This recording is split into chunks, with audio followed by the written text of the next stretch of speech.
to the Prime Minister as well as to the Council of Ministers. This is how the Union Parliament keeps a check over the Council of Ministers and the Prime Minister of India, over the Executive Department of India. We also studied about the amendments to the Constitution. India का जो संविधान है, India का जो Constitution है, it's the common law book of India. ये Constitution हमने बना दिया था 1949 में. 1950 में हमने इसको यूज करना शुरू किया. So after we started using this Constitution of India, we see that this Constitution which has been made long back in 1949, आज हम 2020 में जी रहे हैं. So obviously by this time India needs new laws as how the technology gets updated, as how the world is changing. नए कानूनों की जरूरत पड़ती है या कुछ आउटडेटेड कानूनों को निकालने की जरूरत पड़ती है. तो जब भी हम कॉन्स्टिट्यूशन में अमेंडमेंट्स करते हैं, whenever the constitution is being changed, whenever there are small changes or big changes which happen in the constitution, there is a way to change that constitution. उसका एक तरीका होता है वो constitution में थोड़ा सा बदलाव लाने के लिए. So this kind of a change which we make inside the constitution, उसके provisions भी constitution के अंदर ही लिखे हुए हैं. So how can you change the constitution? You can change the constitution in these three ways. So we studied this last time. We also studied about the Speaker of Lok Sabha. हमने ये तो समझा था last time कि India के लोग जिन political leaders को elections में जिताते हैं, उनको सीट मिलती है लोकसभा में. तो कुल मिला के there are 552 members who sit in Lok Sabha. When all these members are sitting in Lok Sabha,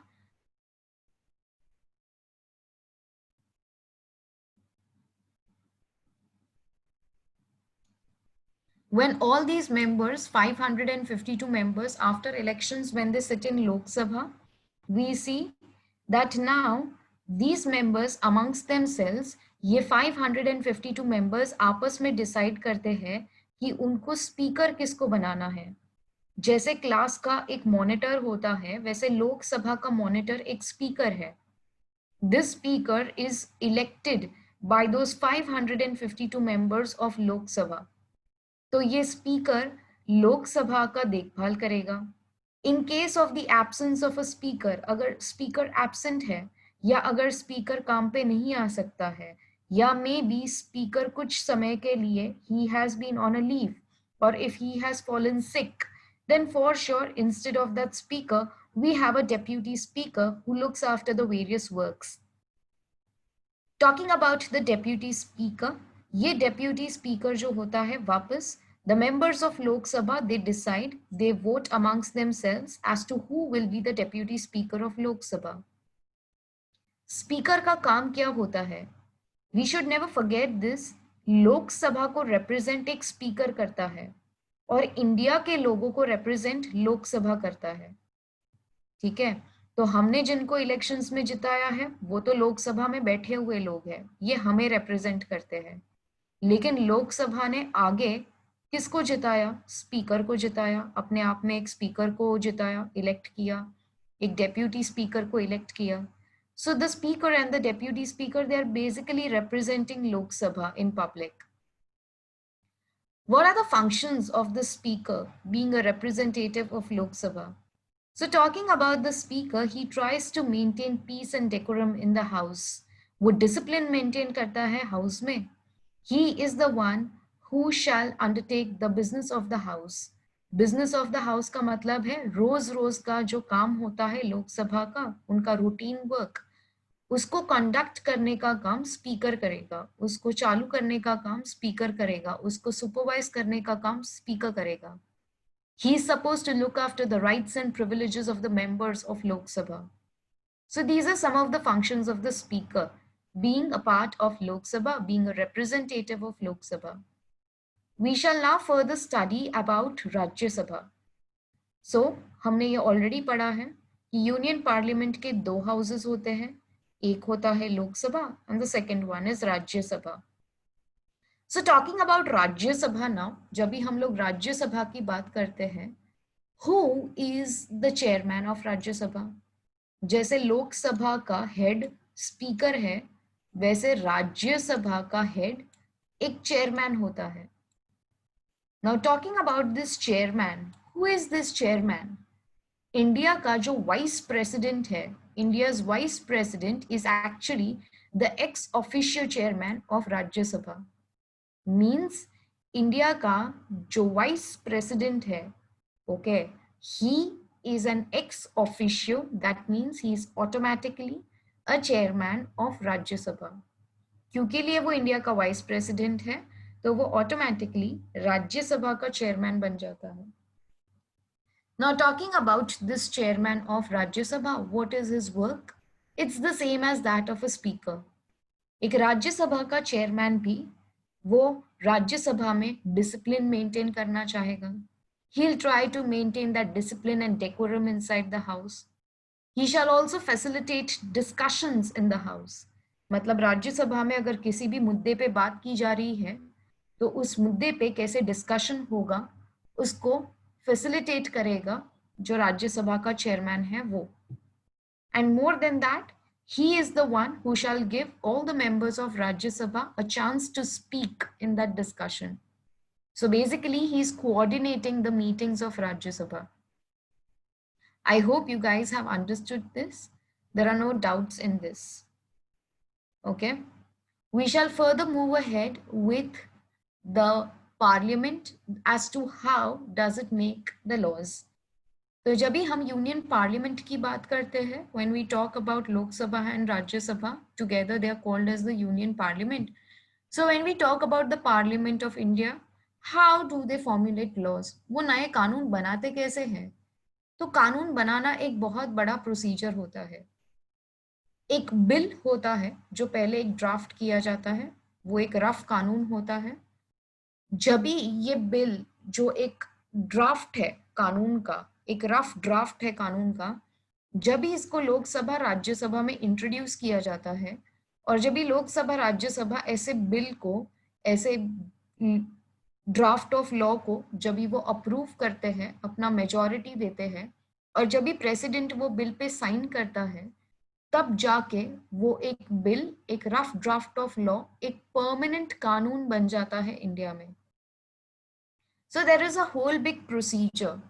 एक बिल इंट्रोड्यूस होने से लेके प्रेसिडेंट जब तक वो बिल के ऊपर साइन करता है, उसका एक बहुत बड़ा प्रोसीजर होता है कि कैसे वो कानून को बनाया जाता है।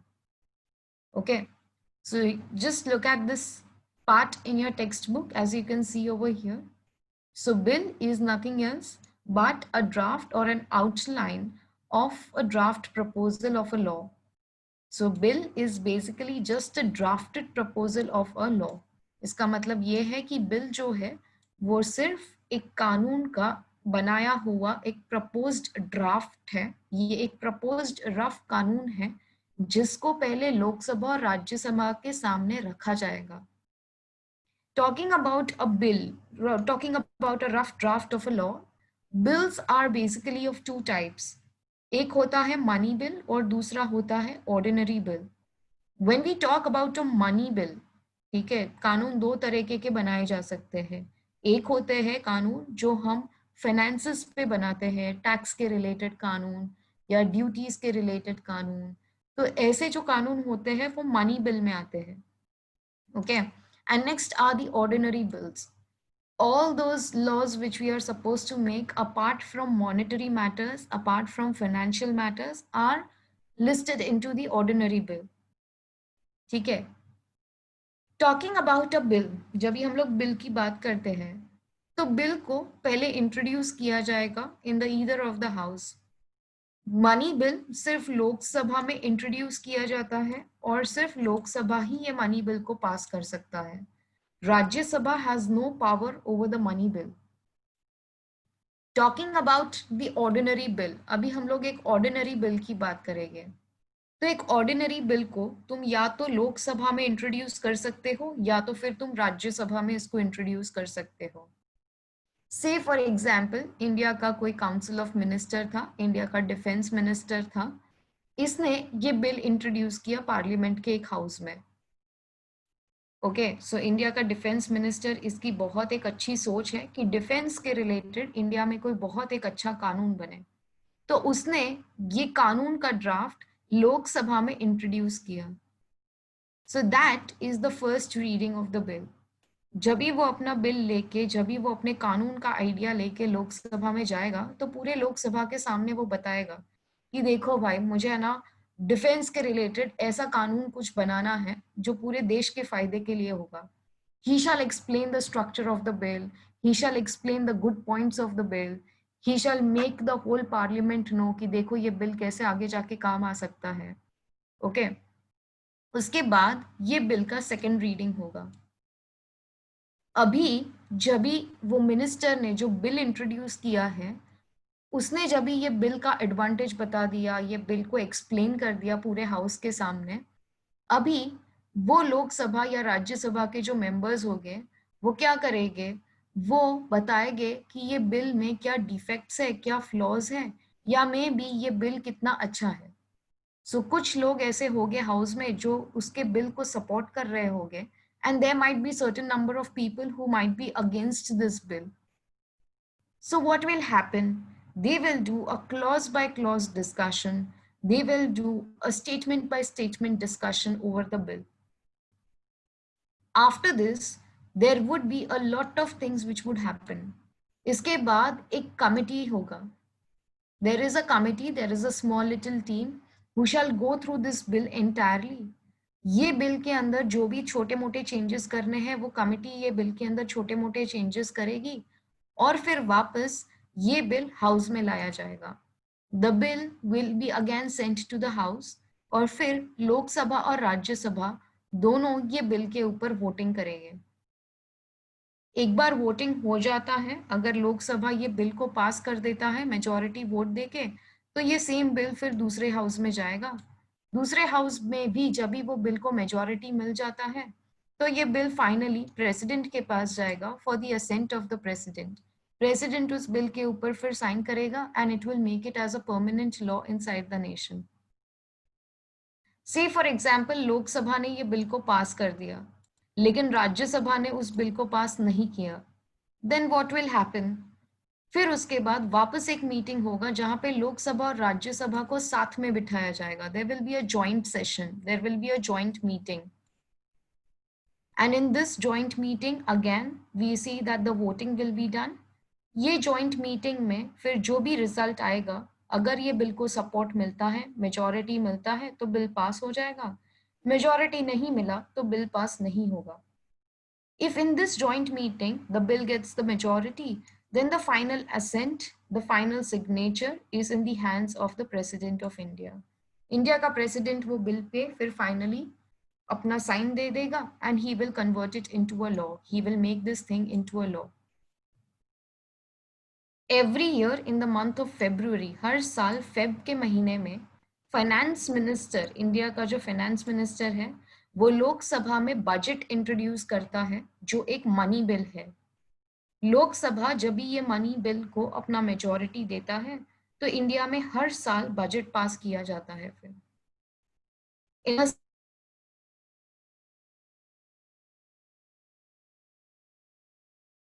जब भी विधानसभा और विधान परिषद अपने बिल्स को पास करता है, वो ये बिल्स भेजता है वो स्टेट के गवर्नर को, और वो स्टेट का गवर्नर जब भी ये बिल के ऊपर अपना असेंट देता है, अपना सिग्नेचर देता है, then finally we see that the bill is being passed for that state. A new law has been made for that state then. Fine. So that's all for this chapter. In case if you have any queries, just do let me know in the chat box. If not, then we shall move ahead with the next chapter in your history syllabus then.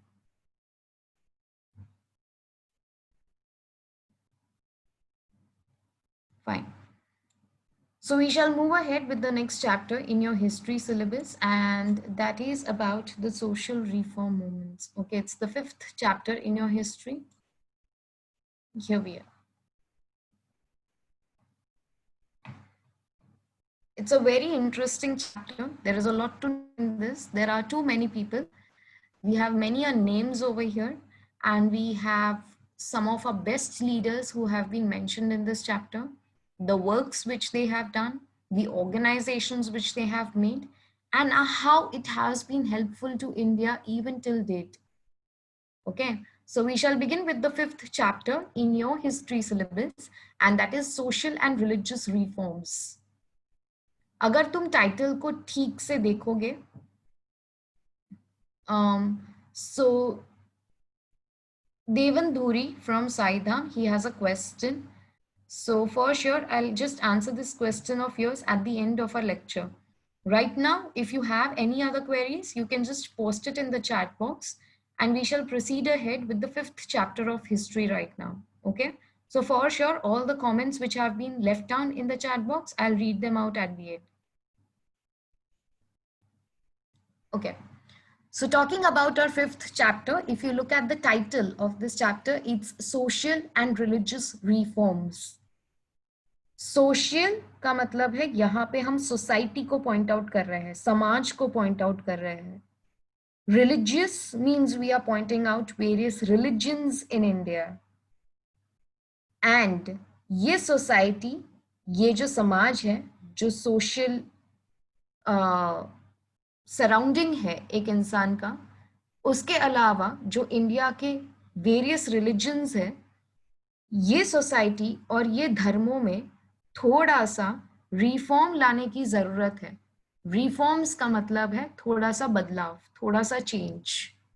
So we are talking about the social and the religious reforms which have happened during the times of Britishers.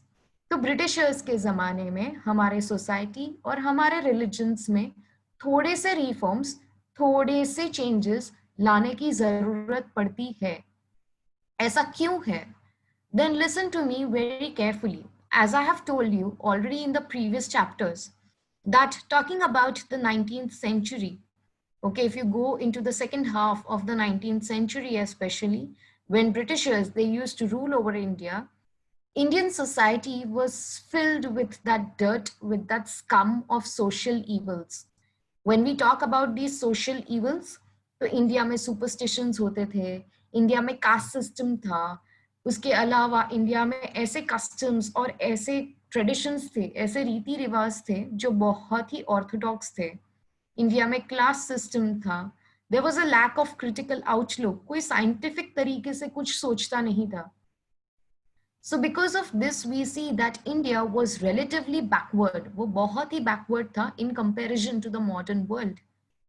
हम देखते हैं कि आगे जाके India के जो पढ़े लिखे लोग थे, इंडिया के जो मॉडर्न एजुकेटेड इंडियंस थे, इनको लगा कि ये चीजें इंडिया को बहुत ही बैकवर्ड बना रही हैं हमारे आज के जमाने में.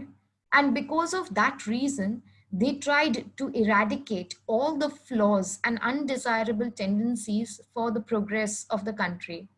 वो ट्राई कर रहे हैं और ये उनको नेसेसरी समझते हैं कि इंडिया में जो फ्लॉ है, ये जो हमारे जो बैकवर्डनेस है, ये हमारा फ्लॉ है, इस चीज को इरेडिकेट करने के लिए, इस चीज को निकालने के लिए बहुत जरूरी है कि वो आगे कोई मूवमेंट चलाए, वो कोई सीरियस स्टेप्स ले.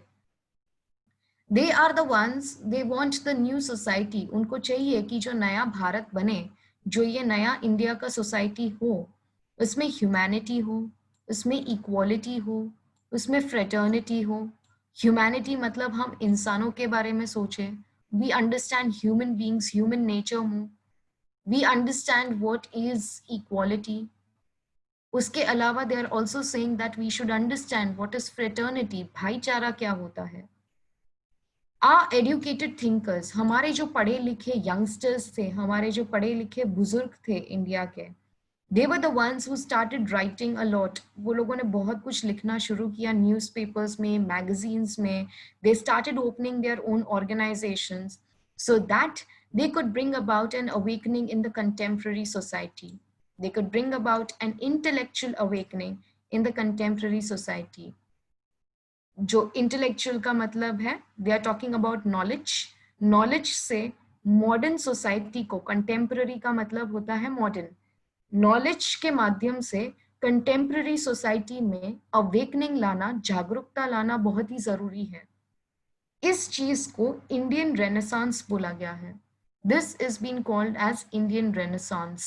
इंडिया में रिवाइवल होता है, रीबर्थ होता है.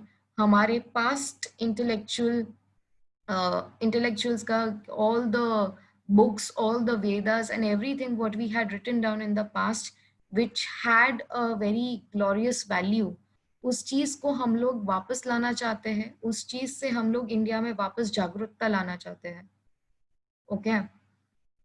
So here we have a list of those thinkers, those brilliant people, and all their works which they have done.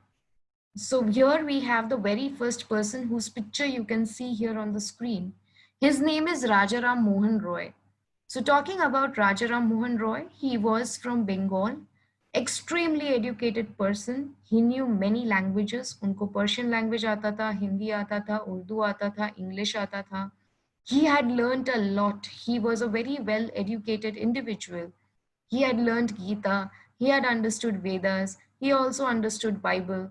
तो सब कुछ उनको पता था, कुरान से लेके पुराण से लेके सब कुछ उन्होंने पढ़ लिख चुका था.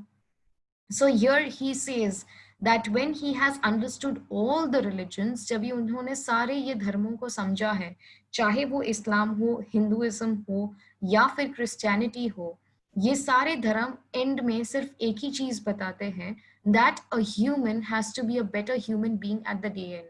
एक इंसान को वो एक अच्छा इंसान बन जाए डे एंड पे, ये सबसे बड़ी बात होती है. With this, he started an organization which came to be known as the Brahmo Samaj in the year 1828. तो 1828 में उन्होंने ब्रह्मो समाज शुरू किया बंगाल में. And they followed the Advaita philosophy. Advaita philosophy means they are talking about oneness of God. We see that Brahmo Samaj, it always promoted monotheism. ब्रह्मो समाज जो है ये मोनोथीइज्म को प्रमोट करता है, that is believing only in one god, worshipping only one supreme energy.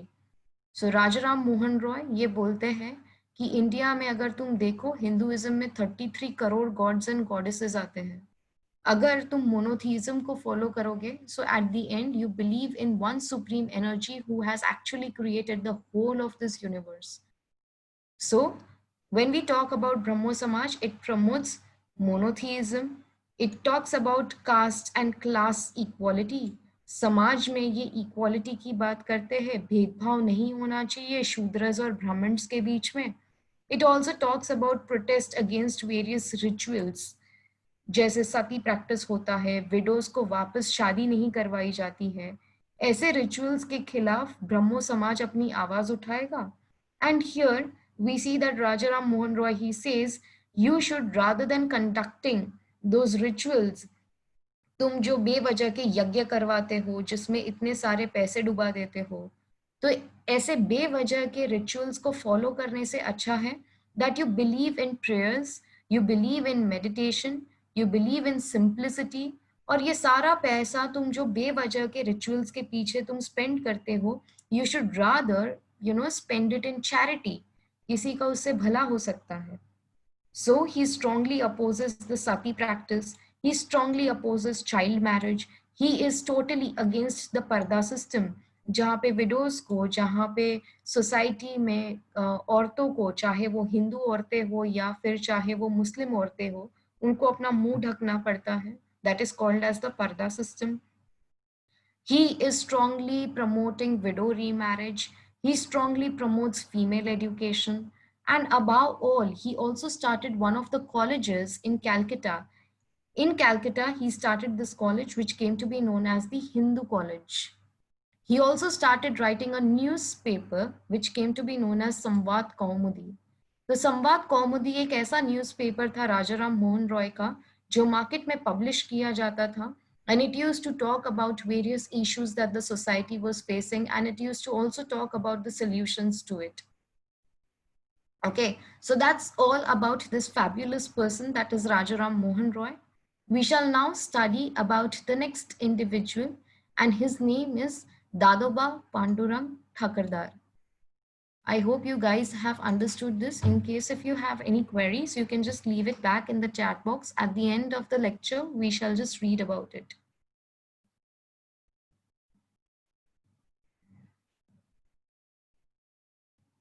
Okay. So there is a question being asked that was Rajaram Mohan Roy an Indian or a Britisher? He was for sure an Indian. Okay, so Rajaram Mohan Roy, he was a Bengali and Bengali Brahmin caste को ये belong करते थे और ये for sure Indian थे, बंगाल में रहते थे. Okay. Does Brahmo Samaj exist till date? Yes, it does. Okay. Fine. Next, we have Prarthana Samaj.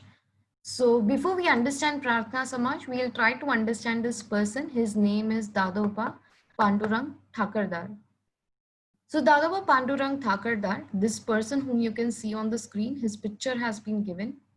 He started with one organization and the name of this organization was Param Hansa Sabha. तो उन्होंने जो organisation शुरू किया था उसका नाम परम हंस सभा था.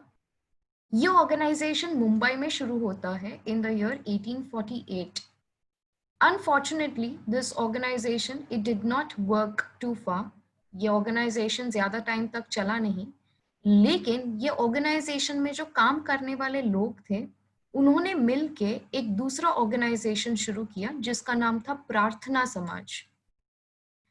दादोबा पांडुरंग ठाकरदार का जो भाई था, that is Dr. Atmaram Pandurang, he was actually the first president of Prarthana Samaj then.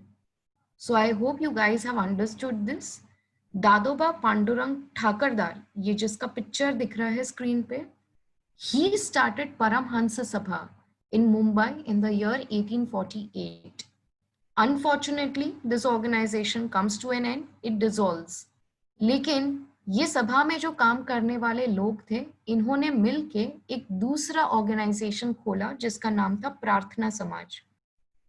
And the first president of this Prarthana Samaj, he was none other but Dr. Atmaram Pandurang. What was even more important, प्रार्थना समाज वो time पे India में बहुत ही ज्यादा एक prestigious organisation माना जाता था. The reason is Mumbai university से जो पढ़े लिखे जो यंगस्टर्स थे, सो मुंबई यूनिवर्सिटी से पास होने वाले जो यंग क्राउड था, ये जो यंग ग्रेजुएट्स थे वो ये प्रार्थना समाज का हिस्सा बन रहे थे. Since it had a young educated crowd to run this whole organisation, it becomes very famous. And more than that, we had some of the renowned people who used to work for this organization. For example, it was Justice Ranade, it was Dr. R.G. Bhandarkar. These were some of the people who used to work again for Prarthana Samaj, because of which this organization gains a hell lot of a momentum. What is even more important, when we talk about the works of Prarthana Samaj, it strongly opposes idol worship. मूर्ति पूजा को ये बहुत ही कट्टर तरीके से oppose करता है. And rather than worshipping so many gods, as you can see in Hinduism, मैंने थोड़ी देर पहले ही बोला हम 33 करोड़ गॉड्स एंड गॉडेसेस को वर्शिप करते हैं हिंदुइज्म में. So Prarthana Samaj was one such organisation which strictly believed in monotheism. It talked about oneness of god. It opposed various rituals in India, जो बेवजह के जो रिचुअल्स को फॉलो किया जाता था, सती हो या पॉलीगैमी हो, और it is about performing a yagya which calls for investing a lot of money in it. ऐसे रिचुअल्स को स्ट्रिक्टली कंडेम्ड करता है Prarthana Samaj. It strictly opposes it. It had opened up various orphanages in India. अनाथ आश्रम India में खोले थे. It talks about women education institutes. It talks about night schools for workers. वो मजदूर जो पूरा दिन काम करके पैसा कमा के घर चलाते हैं, वो पूरा दिन तो वो कोई स्कूल को या कॉलेज को जाके अटेंड नहीं कर सकते हैं. So if they want to be literate enough, there were night schools which were there specially for those workers. Next, they also opened up a society for Dalits. Dalits के लिए जो untouchables होते थे India में, जो बहुत ही गरीब लोग होते थे इंडिया में, उनके लिए अलग से ये ऑर्गेनाइजेशन काम करता है. In fact, we had one such person working in this Prarthana Samaj whose name was Maharishi Vitthal Ramji Shinde. Maharishi Vitthal Ramji Shinde, he was the member of Prarthana Samaj who then establishes depressed class mission. Depressed classes, जो India की oppressed classes हैं, बहुत ही गरीब लोग हैं जिनको untouchables की तरह माना जाता है, जो शूद्रस होते हैं, उनके लिए, उनको ऊपर उठाने के लिए he started with the depressed class mission in India. So I hope you guys have understood what is Prarthana Samaj. You have understood who started this Prarthana Samaj, who was the first president of Prarthana Samaj, who were some of the renowned people working in Prarthana Samaj, and the works of Prarthana Samaj. So that is all what we studied about it. This organization, it still survives in India. It is still there in many of the parts in India. So you can go and Google about it more. Next we have yet another interesting person, as you can see here on the screen. अगर इस इंसान का तुम अगर शक्ल देखोगे, his name is Mahatma Jyotirao Phule. So talking about Mahatma Jyotirao Phule, he was being called as Mahatma. So Mahatma is a pompous title which has been given to him.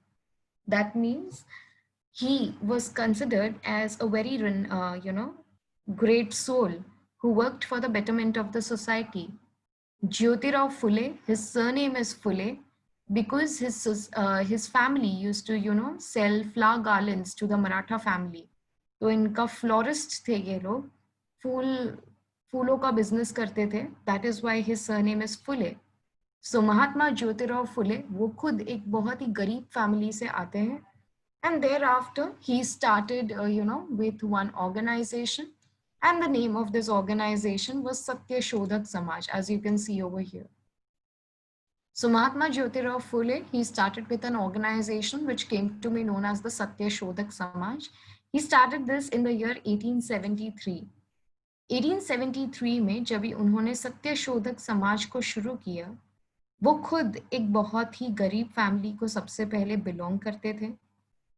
Above all, what was even more important, सत्य शोधक समाज. अगर तुम ये सत्य शोधक समाज का अगर तुम मतलब समझोगे, सत्य का मतलब होता है ट्रुथ, शोधक का मतलब होता है जो इंसान ढूंढता है.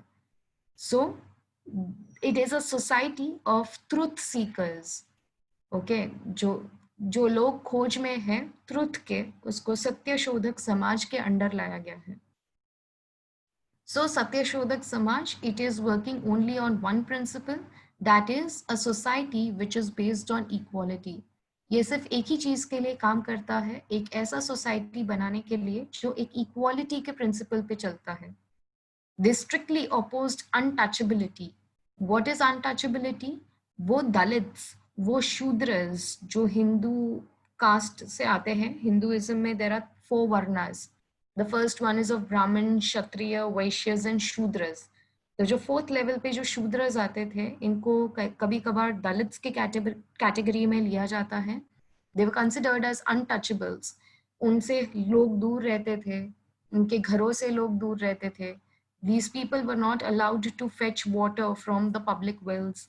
These people were not allowed to participate in public events, in public festivals. So these people were being treated in a very ill manner. ऐसे डिप्रेस्ड लोगों के लिए, ऐसे अनटचेबिलिटी जो प्रैक्टिस करने वाले लोग थे, उनके अगेंस्ट सत्य शोधक समाज फिर अपना मूवमेंट शुरू करता है. Apart from that we see that Mahatma Jyotirao Phule, he had wrote various books. उन्होंने बहुत सारी बुक्स लिखी थी in order to uplift these depressed classes. So he wrote this book which came to be known as Brahmanache Kasab. He also wrote this book which is called as Gulamgiri. Again, he writes this book which is called as Shetkaryache Asud. And Sarvajanik Satya Dharma is yet another book which he writes. So these are the 4 books which are very renowned, and he had wrote them one after the other. So that's all about Mahatma Jyotirao Phule. One more another information about this guy, Mahatma Jyotirao Phule. His wife, Mahatma Jyotirao Phule की जो wife थी, her name was Savitri Bai Phule. तो Savitri Bai Phule यहाँ पे तुम्हें दिखेगी, she is over here. Savitri Bai Phule, she opens a very first girls school in India. तो India में पहला स्कूल स्पेशली लड़कियों के लिए सावित्री बाई फुले ने शुरू किया था along with her husband, that is Jyotirao Phule. She started this school in Bhinde, ये एक भिंडेवाड़ा, ये एक डिस्ट्रिक्ट आता है पुणे में, जहाँ पे उन्होंने ये पहला गर्ल्स स्कूल शुरू किया था in the year 1848. Okay, I hope you guys have understood this. उसके अलावा Both this husband and wife, they together start with yet another organization which came to be known as Bal Hatya Pratibandhak Gruha. ये organisation specially उन बच्चों के लिए, उन लड़कियों के लिए खोला गया था जहाँ पे when a girl child is born in the family, the whole village used to gather around and they used to kill that girl child. तो ऐसे लड़कियों को, जब भी घरों में लड़कियां पैदा होती थी, it was a shame to the family, and when these female childs were being killed in the villages, ऐसे बच्चियों को ये ज्योतिबा फुले और सावित्री बाई फुले उठा उठा के वो आते थे, और उन्होंने एक अपना खुद का ऑर्गेनाइजेशन शुरू किया था जिसका नाम था बाल हत्या प्रतिबंधक गृह। वो वहाँ पे ऐसे बच्चियों को लेकर आते थे, उनको पढ़ाते थे, लिखाते थे, and then they used to make them better women's of future.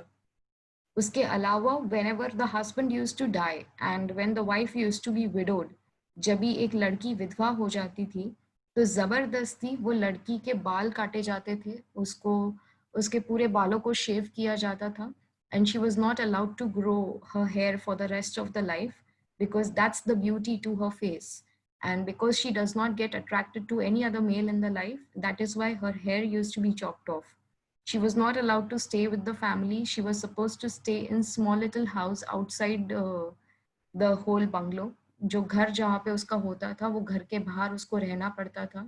She was not allowed to consume salt or any other spices throughout her life. तो ऐसे लड़कियों के लिए, ऐसी विडोज के लिए फिर बहुत बड़ा एक स्ट्राइक कंडक्ट किया गया था.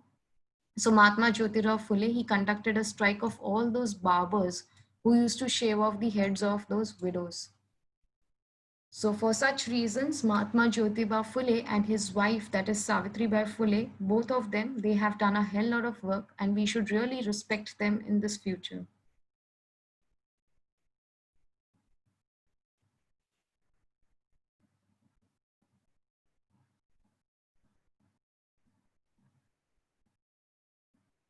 Okay, so just give me a minute over here.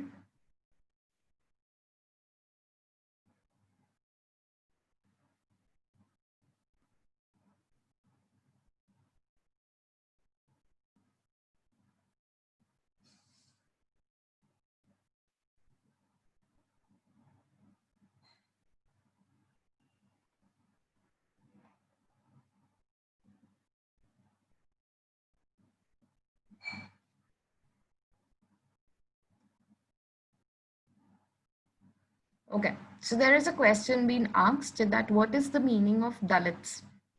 Dalits are basically those people who are considered as untouchables.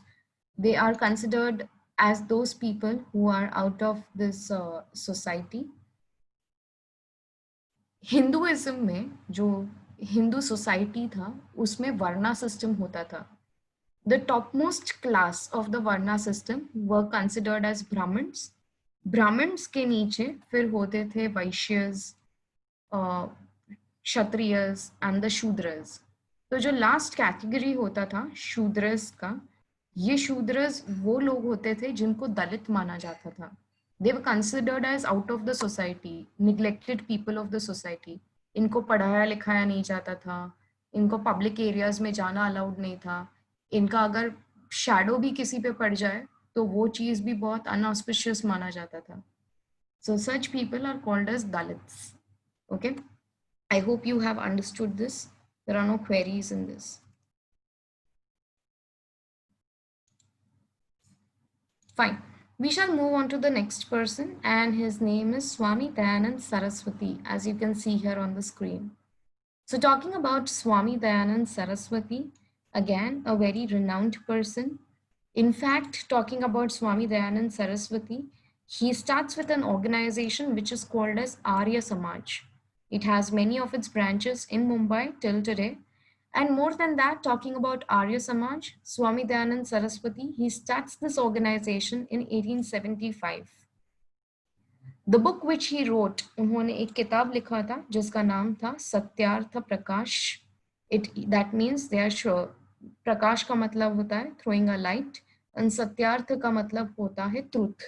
So here he is throwing the light on the truth. More than that, he was the one who was a strict follower of Vedas. Vedas क्या होता है? Hinduism के जो पहले ग्रंथ लिखे गए थे उनको वेदास बोला जाता है. So even before Bhagavad Gita and even before Ramayana and Mahabharata, the books which had been written down specially on Hinduism were Vedas.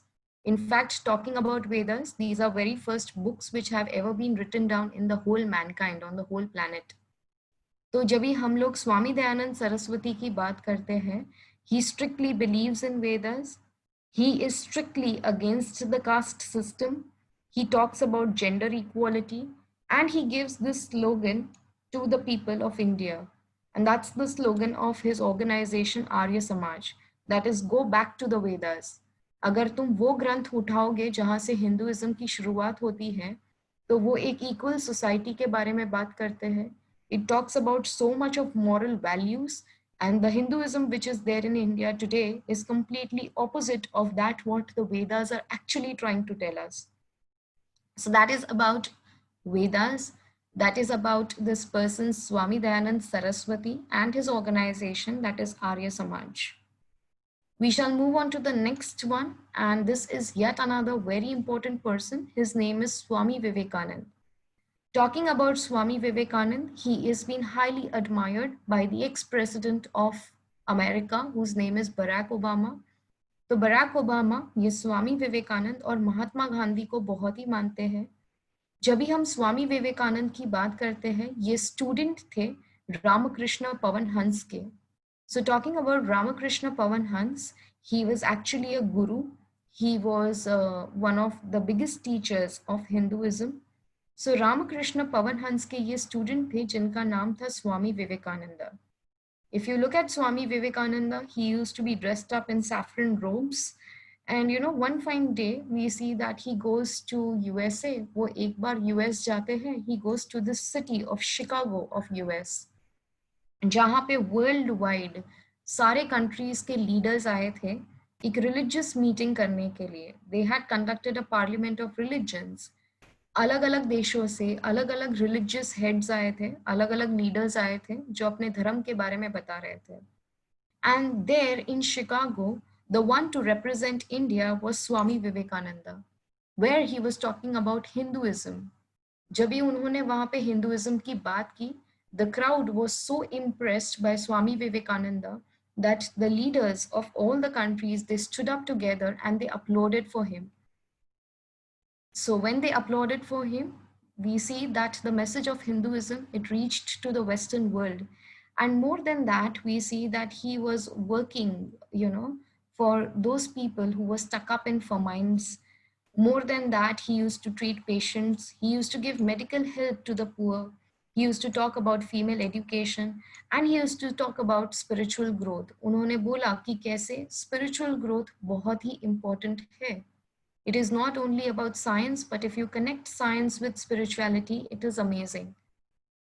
Here he gives this slogan to the people of India. वो India के लोगों को ये slogan देना चाहते हैं और पूरे वर्ल्ड को ये स्लोगन उन्होंने दिया था. That is to rise, awake and stop not till the goal is achieved. जब तक तुम्हारा गोल अचीव नहीं होता है, तब तक you have to rise, you have to be awake, and you have to not stop your hard work till the time you have not achieved your goal.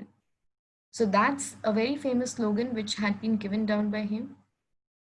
We shall next move on to the other organization, and the name of this organization is Singh Sabha.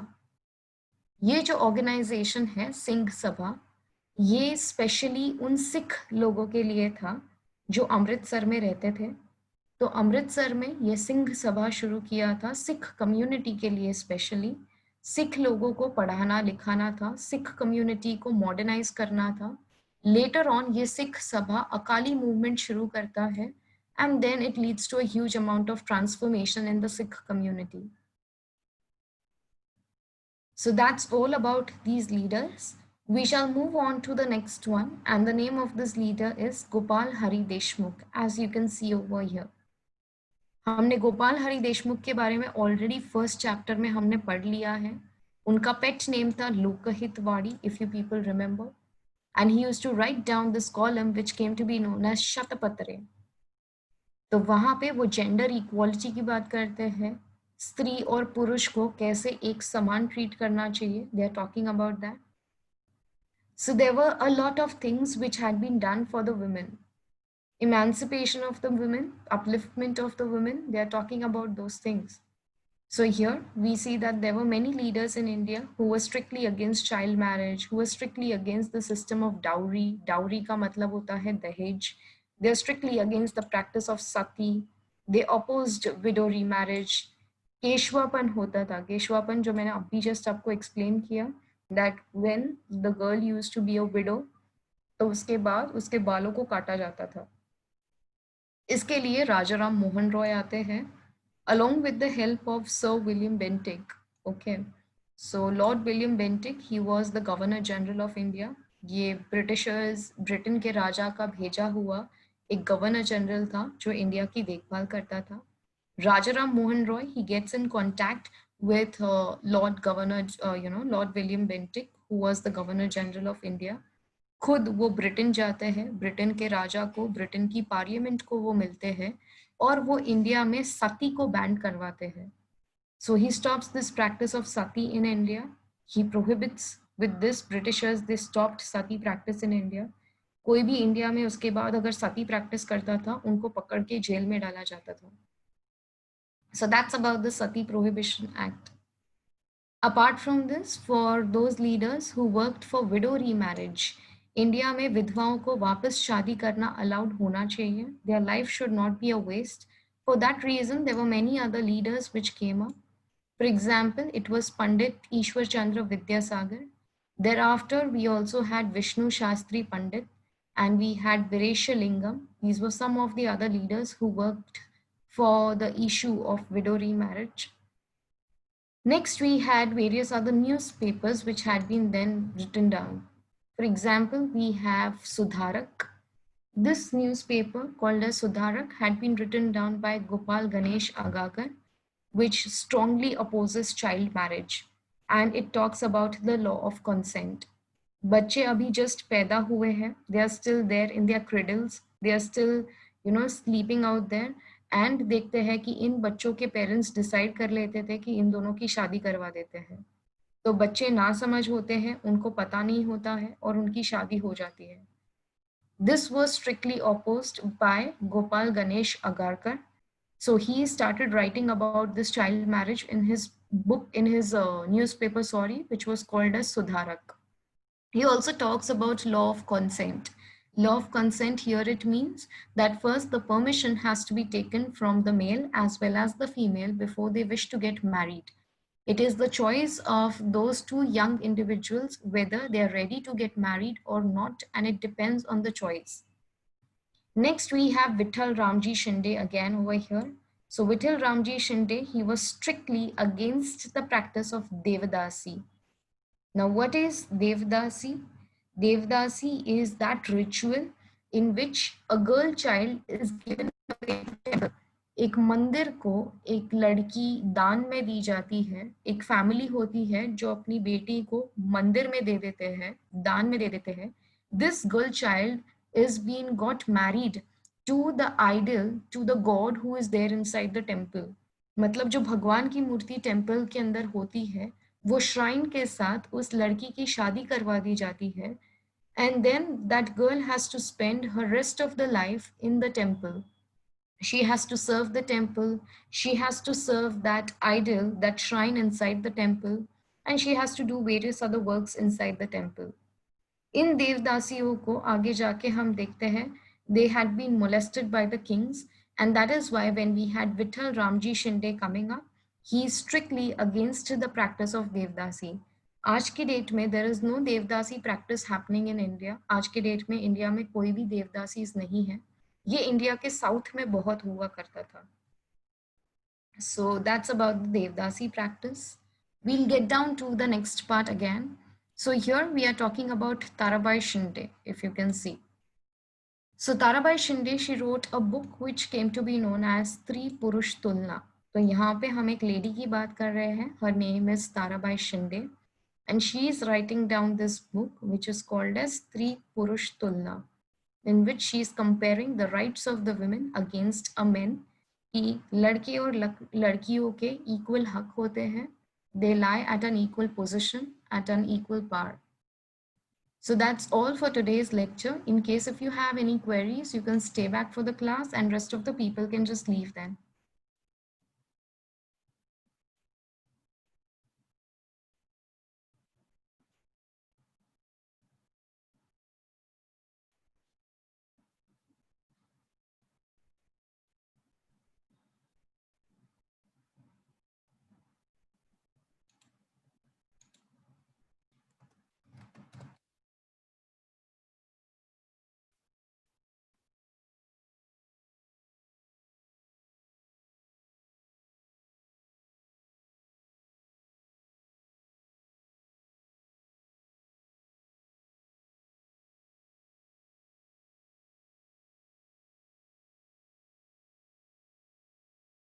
Okay, so there is a question being asked by Devin, he's from Saidam, that what if the President of India, he doesn't sign over the bill?